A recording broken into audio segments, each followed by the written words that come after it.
कैसे मनाई, दुल्हा हो तो है कैसे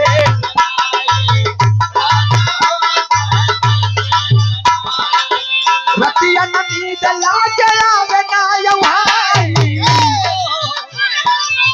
सैया हो। गौरी शंकर रवि जी ई थाना पार से ही भाव पे प्रसन्न होकर फिर 200 रुपया का पुरस्कार। गाना सही बात वही गावे चाहिए जिनमें दुकानदारी तगड़ी हो। बहुत बहुत नमन प्रणाम बा आशीर्वाद की आकांक्षा एवं प्रतीक्षा बा कहे दोनों मेहरारू के नवा नवा गवना हो गए बेनी भैया। लड़की की उम्र 17 साल रहा रुचि बिया हो गए दुल्हन दुल्हा के हाल न जाने बेचारी कितनी लड़की इतनी यहाँ बेचारी इतनी समय जो काम काज और भैंसी गाय के गोबर में पहचान नहीं कर सकती का जान लिया। ई दुर्गा पूजा में हमारे बगलिए ये ना दुर्गा पूजा करे रहे उनके 17-18 साल के बिटिया रही महतारी की पूजा करेला कहे बिटिया तनी कहिया गोबर लिया था वो कहे ओ माय गॉड क्या माँ आप हमेशा चिल्लाती रहती हो। अब वो गई तुरंत ही दौड़ के आके भैंसिन के गोबर पास उठा लिया धई दे और जब धई दे देखा वो माई बेचारी चिन्हत रही माई पूजा करे वो करे या तो भैंसिन के गोबर उठा लिया कहा था कहा गोबर है पहचान कैले थे काम आई तो भक्ति फूल नारियल तमाम प्रकार के चीज चढ़ाने से नहीं होते। अच्छा एक बात बहुत सुंदर बहन आप लोग रुचि से सुने कि इनकर हमारे मंजीत भैया के मुंह हर तरीके से बंद बा कि वो लेके तरीके खुला बा पैसा और सब मुंह बंद है चारों तरफ मुंह बंद है कैसे जिया था यार। आज के जमाने में गलत बया रुचि भगवान जोड़ी अनबैलट लगाए देता है जोड़ी बनाए दे मियाँ बीबी के मेहरारू बड़ी पूजा भक्तिमय हो लेकिन जानत या ए रुचि अगर माई खूब पूजा करत तो बाबू देखा था माई घंटी बजाओ तो ओम श्री नारायण जय श्री कृष्ण भगवान की ओम लड्डू गोपाल की तो बाबू जानता का कहा थी पगलानी है देख वो दे घंटी बजाए परिया जोड़िए जब पर जाता है क्यों करबे का करे कबे नहीं भैया जिले की जोड़ा सबके लगाबा जे भगवान के जे प्रभु के मंदिर में गा तलंगड़ा के लंगड़ी से गोटका के गोटकी से पतरका के पतरकी से गोरका के गोरकी से करियवा के करियई से तू हल्लन एकदम आज के वो दुनिया बा जौन जौन अगुआ टहरता है कंचोदे बिया सोझेस करवाए देता है अगला का बस माल चाहिए बस बाबू न भैया न मैया सबसे बड़ा भैया। देखा तो भाई आप लोग बिट्टी खूब बढ़िया नीक हो यानी लड़की खूब सुंदर हो 29 साल को हो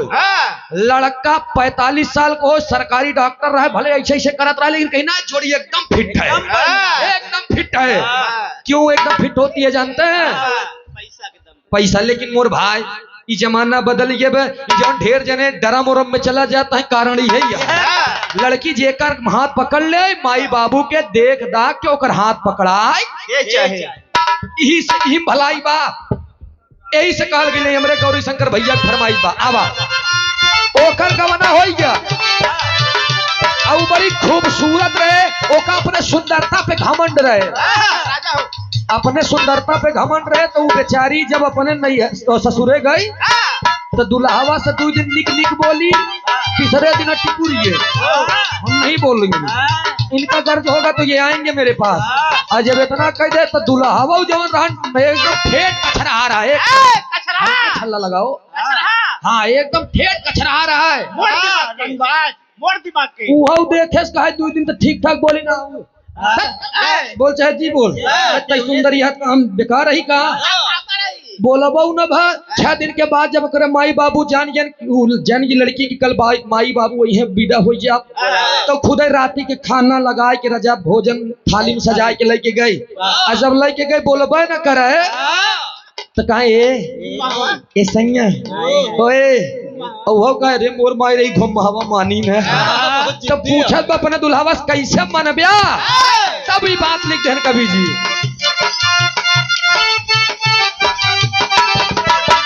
रतिया ना नींद लागे आवे ना यौहाई दुल्हा हो तो है कैसे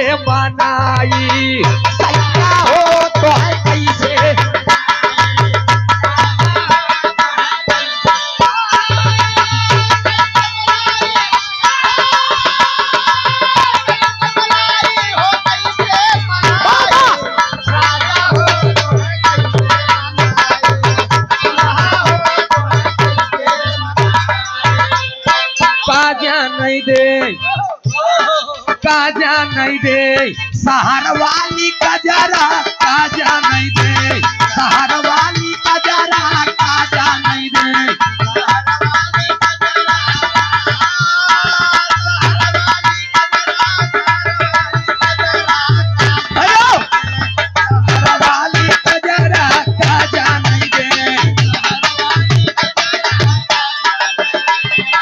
शानदार पुरस्कार ये हमारे गौरी शंकर भैया जी की तरफ से। हाँ दे थाना पार से। हाँ लास्ट में की बहन है हम सोचे थे अंतिम में गवावा ताकि उसके बाद बंद हो जाए अंतिम में। गौरी शंकर भैया 201 रुपया का पुरस्कार बहुत बहुत नमन प्रणाम बा आशीर्वाद की आकांक्षा एवं प्रतीक्षा बा। और हमारे दरोगा यादव भैया अच्छा एक बात बा हिया से लेके बिहार तक इनकर परचम लहरत बा और एक कलाकार के खाली लक्ष्मी देते नहीं लक्ष्मी के दीवाना है को जान लिया यानी पैसा देवे नहीं करते पैसा कमाबो करते। 201 रुपया का पुरस्कार हमारे दरोगा भैया गीता नगर की धरती से। अरे बा खड़ा हो के करताल बजू गया 5 बीता दूरी से रहने हमार करताल लिया जान ले सबसे वजन बा बाबू राम आधार उस्ताद के गुरु भाई। अरे देखे नहीं धर्मेश देवा हम लोग कचरा यही तनिका धर्मेश की भैंसा की नहीं देखे सिंह की।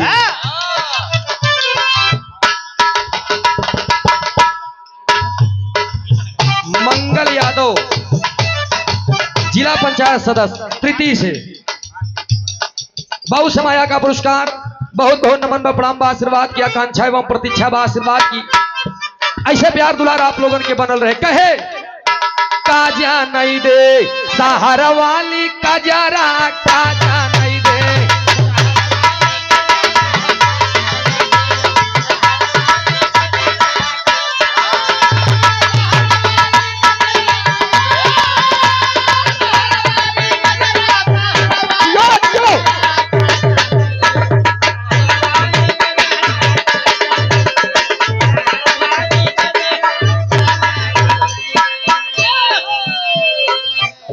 सोनू यादव भावी जिला पंचायत सदस्य ऐसे ऐसे खड़ा हो जा वार्ड नंबर 33 से। एक बात मैं आपके लिए कहना चाहूंगा ये 201 रुपया का पुरस्कार दिए हैं। कोई भी इंसान हो अपने मंजिल को अंजाम देने के लिए उसके अंदर ललक होनी चाहिए। मैं बताऊं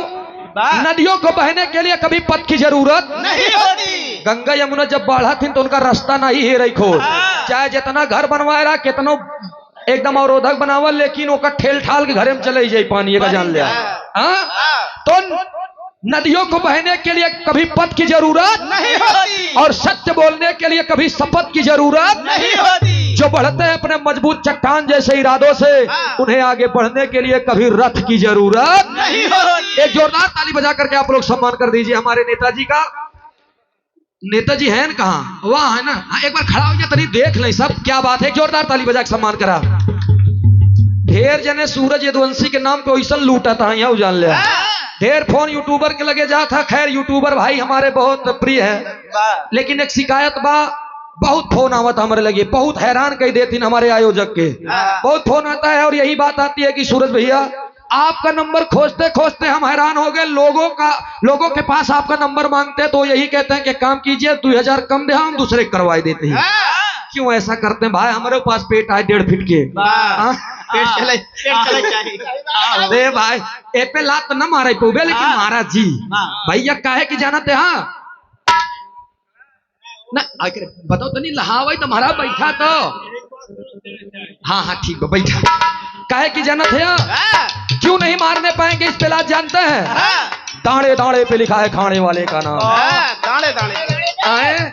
दाने दाने पे लिखा है खाने वाले का नाम यही से कहल गई आन। अब देखा हमारे गीत के अरे महाराज एक बात नहीं हमको समझा एक लाइन ऊंची हम तोरे बरेगा तू तो हम के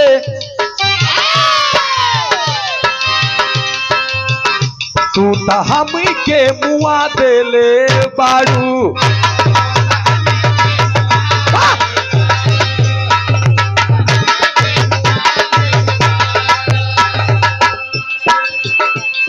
रुख से परिदा रुख से परिदा हटा देले बाड़ू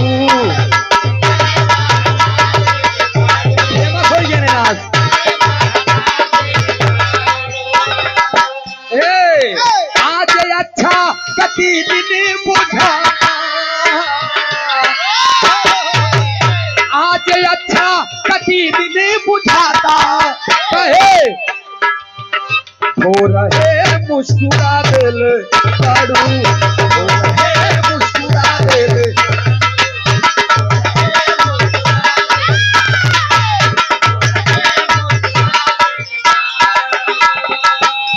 तू न हमके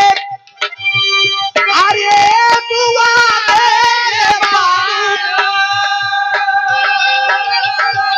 रुख से परिदा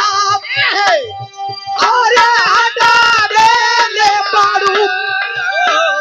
आज अच्छा कभी दिन बुझाता रहे हो रहे मुस्कुरा दे बाड़ू। पीने वाला कहता है मैं कदा याद जाए तो नहीं थे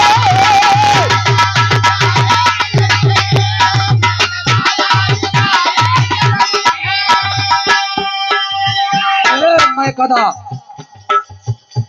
कदा याद जाए तो नहीं थे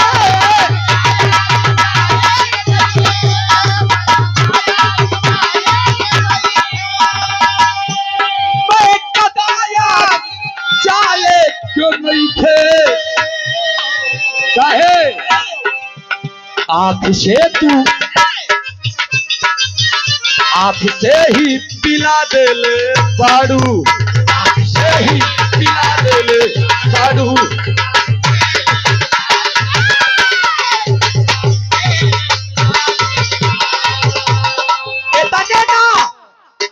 आई जवानिया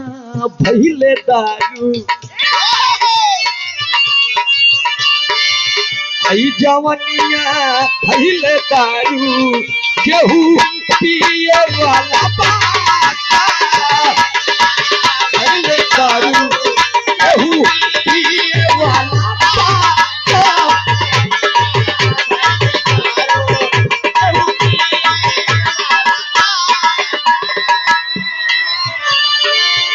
मस्ती में जिया पानी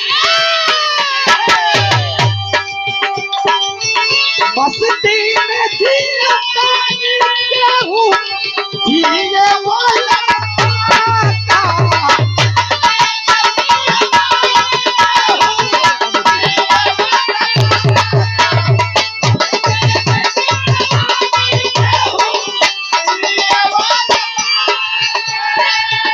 मस्ती में जिया पानी केहू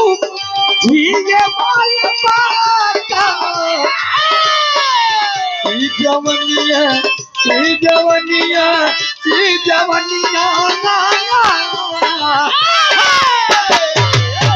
जवनिया पहले दारू केहू पिए वाला